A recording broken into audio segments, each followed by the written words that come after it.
Great. So that was that pretty much summarized the student surveys. And then we'll go into the waste audit now. So we actually worked with about 10 students at Kalani, and we conducted this waste audit. We took 24 hours of garbage from across the school campus. There was about 3 dumpsters total that we actually sorted through. These are the categories that we separated the trash. By green waste, there was food waste, yard clippings, compostable, which included like napkins and cardboard. And then we had the recyclable categories, and within recyclable we separated by paper, glossy paper, H5 recyclables, and then the recyclable plastic with the number 1 and 2, and then metal food cans. And then there was the non-recyclable plastics such as juice packets, plastic forks, and then another one for styrofoam. So our methodology for doing this waste audit, we measured the bins by weight. So we had a student stand on the weight with the bin and then without the bin, and we subtracted the difference to get the weight of the rubbish. And then we used these 30-gallon containers to put what we sorted out in. Okay. For the milk waste, we also measured it in volume and the weight, and actually the cafeteria does a great job right now separating the milk waste from the lunch rubbish. Nice. What they do with the milk waste? Yeah, I can answer that. Okay, we have mulch piles out there, and they're left by the tree trimmers who use the mulch. We know you cannot dump milk into the sewer system, it's illegal. So by putting it to the mulch pile, the high carbon content in the mulch pile actually will help dissipate the smell, and biological activity breaks down the milk. In most cases it would go into trash. Yeah, prior to that, they were dumping milk in plastic bags into that container and just hauling it away. If you remember from the KES report, we had measured the milk and the weight.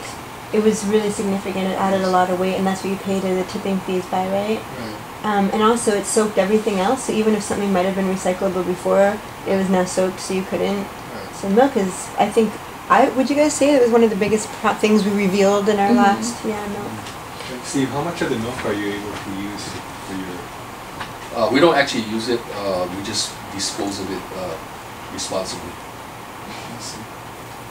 And so the students who don't drink the milk pour it out into a separate container. Right. In other schools they'll just dump the whole thing with a carton and all. So. We found full cartons, we found partially full cartons, we found it actually dumped out and soaking everything else. Right? The full spectrum. Do you see more milk, white milk being dumped? I don't think I took note of that. I just wonder. I put granola and there's like chocolate milk. Yeah. The favorite. Does anyone remember? All of the waste stuff? It's not like we'd be able to tell. Yeah. Alright.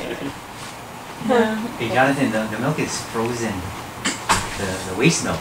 Yes. The cafeteria freezes it for disposal. Oh. So when it's brought up to the compost piles, it's not messy. It's just a chunk of Ice.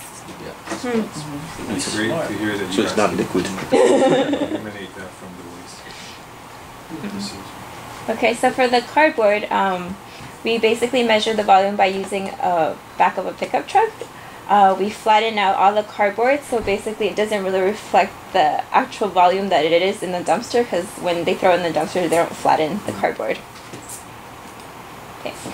So our results, there's a total of about 1,000 pounds of waste within 24 hours. And then after we compacted the waste, it was about 1,000 gallons.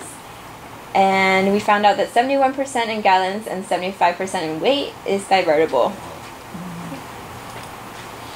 Okay, so just a little visual of all of this is divertible. And only 25% should be your rubbish. So most of what's divertible is compostable. Okay. And this is by weight. This is by volume. 34% can be compostable, and then 37% recyclable. So that shows that the that, you know, and this is, we know this, composting is so valuable because most of what you compost is usually like liquidy, heavy, wet food, wet stuff, wet green grass, etc. So it makes bang for your buck to get rid of that volume because it gets rid of more weight. Mm-hmm. Is the styrofoam in the rubbish category or in the serving trays or in the recyclables? It is in the rubbish, correct? Rubbish. Right, yeah.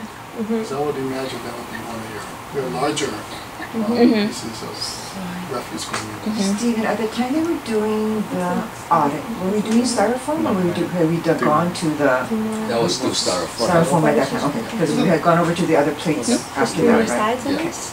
I'm not sure. I didn't even put this We in. I don't know, currently is it It's still, it back to styrofoam. bats? Back to We styrofoam. were paper for a while. Different category. That would I have went think we into should show compost, that, but is it not? Yeah, but it was it's like under mix. styrofoam.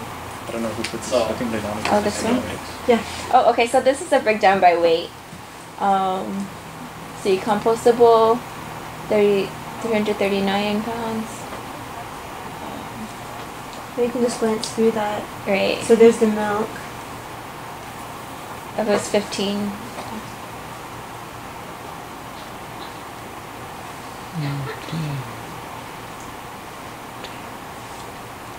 Cardboard is surprisingly heavy. There's a lot of green waste as well. Who's it NRNC? Non-recyclable, non-compostable waste. Yeah. Are you able to handle 100% of the waste? You know, the food waste? Food waste, we have the capability of doing that. It's actually a personnel problem. Who's going to handle the waste once we collect it, but we believe that we can compost 100%. Is it just the problem of getting it sorted in the cafeteria to bring it up to you? No, it's who's hauling it. Sort of sorting is okay, it's the actual It's hauling the it. extra hauling of the Yeah. waste stuff too. Yeah. Okay. And this is a breakdown by volume. Compostable is one of the larger ones. Cardboard. Recyclable cafeteria cans. See, and again, green waste, there was it's so heavy. It's not big, but it's just heavy. So dealing with it and getting it out of there. You folks have community bin, yeah? Okay, okay. The white bin. No more white No, bin? no. Okay, so this is strictly school stuff.